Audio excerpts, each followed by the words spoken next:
Hey, what's up, guys? The highest ranked Royal Recruits player in the world is using standard Royal Recruits with Electro Spirit, arrows, and bar barrel. Without any heroes, he is outplaying everyone in the top 200 in the world. This is my preferred version of my main deck because it exterminates logbait, which is completely overpopulated in the meta right now. Let's rampage with Royal Recruits and assert dominance. Jago, let's go, dude. So you got Spirit Empress in the banner, which is objectively a sturdier flying machine. So it's a little bit scary for me to play against that. I'm gonna wait and see what your deck's about. Okay, so whenever you see skeletons, it's probably gonna be a fast cycle deck, so I don't have to worry about a Sparky. My number one concern of dropping Royal Recruits in the back first play is getting Sparkied at the start, losing my recruits, and then losing my tower because they go ultimately all in.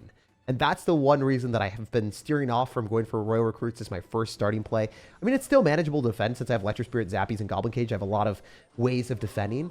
But yeah, the recruits at the start, really good way of hurting my opponent's soul. Oh, I thought that wouldn't pull, but yeah, no, he didn't think it would pull too.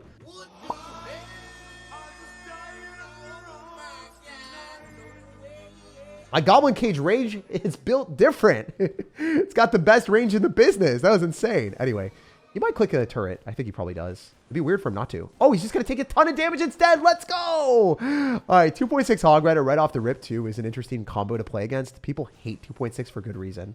I think I'm going to arrows, and then I might be able to just kill it with a bar barrel, and that's a way better interaction for us. Then I'm back to Goblin Cage if I need to. I'm going to bar barrel early so he doesn't get an annoying turret. I don't really have a good card cycle to deal with it.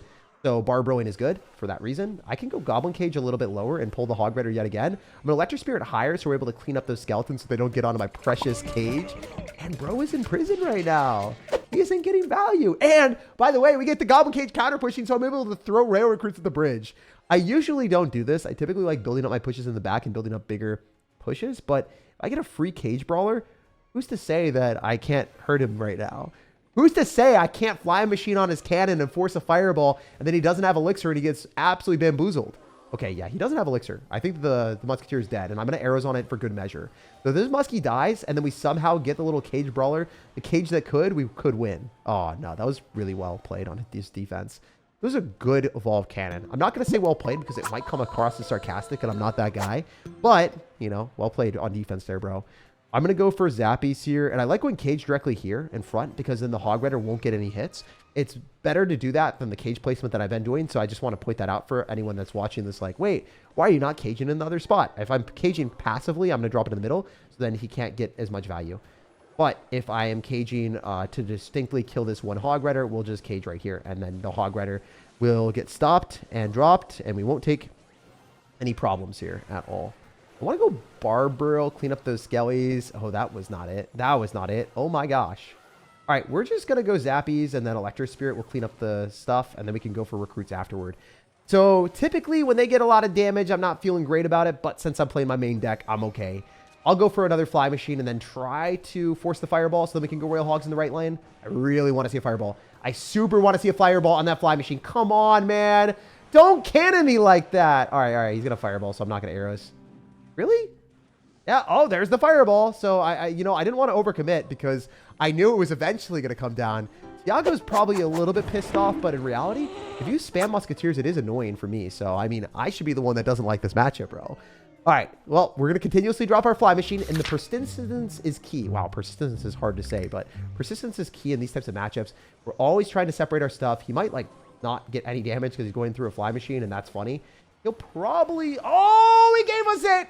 I was going to say, he's probably going to go Skeletons and Ice Spirit. I forgot that it was evolved skeleton stuff. Oh, that's an evolved yawn, guys. He's cycling that as much as he can. GG, bro. We're going to give you some love, and we'll give you the Peace Out Girl Scout mode, too. All right, so guys got Lumberjack in the banner from Junkyard Clan. Probably going to play something sinister. I expect this guy to go all in with some shenanigans right out of the start. Or drop, like, a Golem in the back, or I don't know. Oh, it's a Hog Rider. Wait, could it be another 2.6 player? I'm going to send Zappies here, so we're going to be able to stun the Hog Rider for a bit before I decide to go for Royal Recruits or anything else like that. I think that we're going to take a Hog Rider hit, but we don't. No way. I'm going to split Royal Hogs just because we have the Goblin Cage Brawler. I want to be annoying. I want to see if we can find some damage. If not, a lot of damage on the right side. Hopefully some in the... I mean, that's a lot of damage on the right. We're chilling. We're chilling. Yes, I don't have anything for Hog Rider right now. I'm hoping he's really aggressive and pops a bad ability that we can go Royal Recruits into and he wastes 3 elixir. Nah, he's not going to do it. We're going to go for Royal Recruits primarily on the Hog Rider first, because the Hog Rider will deal a lot of damage if it's ignored. It's only one hit, so it's not the worst thing in the world. If he pops a turret, it would be insanely lucrative for us, because it'd be too much elixir, and we could go Fly Machine. Honestly, I still might Fly Machine, because I think we're able to snipe the Musketeer and win that interaction, because it's locking onto the Recruit instead. Guys, we are a 2.6 Magnet out here, and I think this is looking really, really good. I could Electro Spirit, but he's not going to Skeletons because that Fly Machine's not locking onto the tower. If I go Goblin Cage right now, it could just get Fireballed or something, but I think it's probably our best play, so we'll go Goblin Cage here, and then have it not get Fireballed on the left tower. Like, I think he can only Fireball the right tower, so I don't think that would be something that he would want to do, or at least I would not encourage him to do that play. I think it would be a bad decision. We'll go for Zappies here on the left side, and then the Electro Spirit is maybe a good play, so we stop the Ice Spirit from hitting us, and we get to cycle to our Royal Recruits, so I think that's fine. Also, we have the Goblin Cage counter pushing. We also have a lot more stuff going to the right side where he is not cycling the Musketeers. So I could get sneaky. I could get cheesy. I could throw him some cheddar here with our Fly Machine. I think I'm going to do it because he's only able to hit the Fly Machine if he fireballs. He's just down so much elixir and he loses the game. I'll pre-Barbaro on top of an Ice Spirit possibly to reset. He doesn't even get an Ice Spirit down. He's just dead. Let's freaking go. Oh, we got him to do the Prince emote too. He's really pissed now. Okay, is he going to go and click an ability? Of course he does. So we delay our Zappies the last possible second so we get this man to overcommit with 3 elixir that does nothing for him. So we've outplayed him the entire time, especially with the Barbaro prediction on top of an Ice Spirit that didn't even know to do. And it's cool to think a couple steps ahead in case the opponent's good enough to make those plays so then they don't like fumble their way back into an advantage or find themselves in a position where they could win a matchup that honestly they probably should. We're at arrows here, and I think with Royal Recruits, the onslaught of pressure just pisses people off so much that they'll mess up and leave the game. So this might be a 2.6 Hog Rider killing simulator as we crush this man and move on to the next one. Okay, so bro isn't even concentrating on dropping cards. He's just spamming emotes at this point. Give him a little bit of love and peace out, Girl Scout. You guys know the standard surprise for everyone that doesn't know it. Berserker! Well, I would like to see that spammed a lot at me, especially when I got Royal Recruits, but most people do not play Berserker anymore. I don't want to play with you anymore. It's just kind of like a forgotten art, to be honest. People have been spamming a lot more hero mini Pekkas instead. They've evolved the little Berserker that could into a hero, or more of a villain because it destroys my dreams of ever defending. At least with Royal Recruits and then also Zappies, it's easier to defend against hero mini Pekka. The fact that he fireballed on the Zappies and did not get a good trade means that I can definitely pummel him with a bunch of stuff in the bridge. I'm going to go for Fly Machine and maybe lock on the annoying card of the Magic Archer, because if we kill the Magic Archer, then we don't have to worry about counter pressure. And that's my #1 rule in Clash Royale, is limit their counter pressure and feel good about myself. Because we got an Electro Wizard and a Magic Archer, this is looking a lot better for me. I'm also going to go Barbaro on the Magic Archer and clean it up so we don't take any damage. I think I timed that perfectly. The Barbaro is really weird now that you just have to like drop it super early and just be like, hey, it's basically a Royal Delivery, but not really. It's not even close to Royal Delivery. I'm just exaggerating because I feel bad when my cards are nerfed. I'm going to go for Zappies here, and then I don't think he's going to get the wise idea of fireballing the one Zappy on the right side, but it would be pretty funny if he did. He'd be berserkering through in a different type of way, like trying to delete himself from the game. All right, so Zap on that is interesting as well. I think we're just in a really good spot to go in for Rail Hogs here. I do think that this is a bit of a commitment for us to do it, but I don't assume that the Pekka is able to get a good trade here. And obviously, if we apply pressure on both sides, we might be able to force a fireball. That would be lackluster for him. He loses the Pekka because he can't stop the Zappies from hitting him. He just keeps zapping himself. You know, he's a little zappy lad. All right, so he'll probably Magic Archer here. I can't kill with arrows, so it sucks. But oh my gosh, the bandit did a dash! Oh, make it stop. He's in pain right now. Okay, that was a bad Barbaro. That was a really bad Barbaro. It still accomplished the goal of killing the Electro Wizard, but it is going to get a hit on my tower this time. So thumbs down for me, guys. I was got a little too excited. I was feeling it in my bones. Okay, does he fireball this? There's no way that you can't like get away with. I mean, that's just insane. He's tilted. He's tilted out of his mind. No one in good conscience goes in for that when I still have Zappies in cycle, and now he is sending himself to death now because he has to fireball the Zappies on the left side, but then the Royal Recruits still stay alive and he doesn't have elixir. So splitting that up when they've got fireball is paramount. It is the only real way of getting guaranteed value. We can also Barbaro on top of the Royal Ghost, so then I can save our Goblin Cage for the potential Battle Ram that's going to be coming through. Wait, this guy doesn't even have any shot of defending anymore. Like, he lost his tower already. I got Royal Recruits to stunt on him. All we have to do is stop this last push. Oh, that's a little bit annoying. That's a Royal Ghost. I'm going to wait for the Royal Ghost to spawn its stuff. Then I'm going to go in. And I think if we're just going to go Barbaro on this, especially with a Goblin Cage Brawler, we're chilling. Oh, we got another Diddy Cage up in here. We're pulling in the Barbarians. This guy is inconceivably cooked in every way, shape, and form. GG, man. We'll go to the next one. And honestly, it's been a very fun last few games. So hopefully we can keep it up. 3 Musketeers in the banner. Level Korea. Okay. All right, bro. If you are a next level gamer, I might have to be worried about you. They got esports gaming cafes in Korea. So I'm going to go for Zappies in the back. And I could also go for Royal Recruits if I wanted to at the bridge. A little bit risky because we know their opponent has Hero Mini Pekka. So I'm considering it, and I'm going to do it because I want him to spend extra elixir or lose the tower. He will lose the tower on the left side. Oh, no. That's bad for me. I don't think he's losing the tower left side anymore. At least the Royal Recruits are getting shot individually. What the hell? How is it individually shooting the Royal Recruits? Okay, wait. We got moves. We have motion. If I Electric Spirit and reset the Sparky, that'd be huge. Okay, it does not reset the Sparky, but he doesn't have bats. We're chill. Or did it reset the Sparky? I actually don't know. I'm going to cycle Zappies here. I'm going to spend all my elixirs so we don't get mauled by a Mini Pekka. And I get counter push with the Zappies too, instead of the Goblin Cage, which really won't give me the tremendous value. All right, so he is taking damage like a champion. This guy is built in the worst possible way for us. I just don't like playing against players that do this. I'm going to go for Royal Hogs, and I'm going to potentially Arrows if we can get a Skeleton Army. If not, then I think we're just going to get the damage that we get, and we'll be happy with it. Y'all might have been like, Jake, why don't you Arrows? Well, this is just a better trade if we're able to make this pulled off in the right direction. Whew, speaking of pulling, that was a little bit close. A little bit close, guys. We were hedging ourselves a bit there.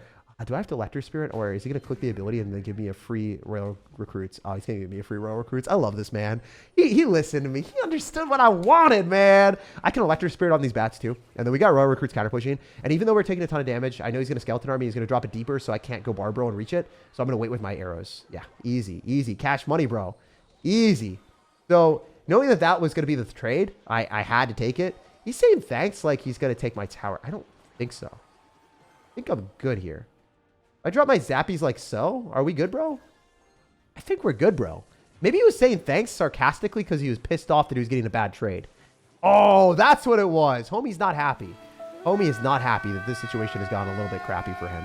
I mean, he doesn't have Skeleton Army. He doesn't have Sparky, so I can just get this in Mini Pekka, right? Yeah, beautiful. So now the recruits are going to be able to attack all sides. I'm going to go Fly Machine into the Mini Pekka, I believe. That's probably better. And then I can just recruits right on top. I think I want to go Barbaro, Recruits, and then Cage last second, ideally. Yeah, Cage last second here defends the tower. And then I Arrows after the Sparky shoots my tower. Unfortunately, the Sparky hits once. It's just a necessity at this point. He can't win, though. He's got 20 seconds on the clock. And by the way, I hate Skeleton Army Evolution with a burning passion. Literally, screw that card. Whoever invented that did not play the game. Like, literally... There's no way that you could sit there in Clash Royale and be like, oh, yes, I love the Skeleton Army Evolution. It's such a well-designed card. No, you have to be like a dog crap player to be like, yes, this is my favorite card of the game, and we're very well balanced because it lets you win when you don't deserve it, all right? So that's why we have Arrows and also Barbaro, so that we can Arrows the Minion Horde and Barbaro on top of the Skeleton Army Evolution, so the General finally finds a way to die. FDT! Let's go, dude. The Federation of Royal Recruits is about to flow through. So I'm going to send Zappies at the start because I do have Electric Spirit, Goblin Cage to stop and stun any type of bridge spam, especially if it's going to be a balloon. I'm still okay because I do have Flying Machine. So I want to maybe go in for Royal Hogs in the left lane. He'll probably hit me up with a Valkyrie or something. Oh, wait, what? Snowball, Ice Wizard? Is this Graveyard or is this an Expo deck? In either situation, I have to get this Fly Machine on the tower. And I think it's going to happen. That Tesla is not going to be tickling us today, bro. Okay, so we didn't get the damage that we wanted, but we're still in a decent spot, and I think I want to just eat the Ice Wizard in the right side. Likely going to be the right decision. I'm going to take a bit of damage, so I guess we're going to be around even-ish. Maybe he's going to be up 100 damage, but ultimately, I figured out that he has an ultra-defensive deck. And if we're playing against a deck like that, because I do not have a big spell, I need to get to Royal Recruits. I need to play aggro. Dude, you are seriously playing the Expo cycle of dropping things on defense on your side of the arena and probably rocket cycling. These are the types of players that I am built to beat. I hate it. I think that these decks aren't even real Clash Royale. Like, why would you play Clash Royale where you're just playing defense the entire time and never actually playing on offense and you're just going to spell a couple times? Like, I don't know about you guys, but I look at it and I'm like, this isn't the true spirit of the game. So we got to wreck him right now, all right? That makes me hyped up. That gets me a bit animated out here. He'll probably have like some sort of way of activating King Tower if I go for Goblin Cage solo. So you always want to consider, hey, does my opponent have Tornado? If so, then I don't want to split Rail Hogs that often. I also don't want to go in for a Goblin Cage unless it's supported by a Rail Recruits. Oh, hell yeah! You have to be kidding me! Who would ever consider dropping a Expo into that now after, like, you know, you dropped the defensive Expo, it didn't work out so well, then you go for the aggressive one?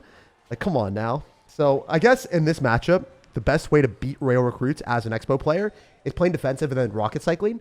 But if you don't really go for an Expo at the start, why would you go for it afterward, right?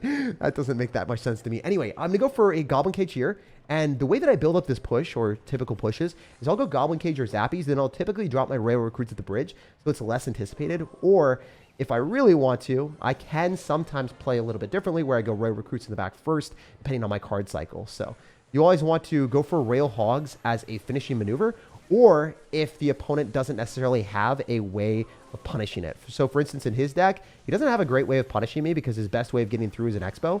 So I can go for Rail Hogs and not necessarily care about the counter push that's going to be coming through because I don't have to worry about an Expo finessing me. And if I keep my Fly Machine alive, I'll definitely considerably get better trades. I'm expecting him to go for a Tesla. He doesn't do it, unfortunately. But our Fly Machine doesn't cross the bridge. There's no way. Oh my gosh, the Fly Machine is a freaking immortal. This is ridiculous. We stacked up 2 of them. And we're stacking up the W. Let's go.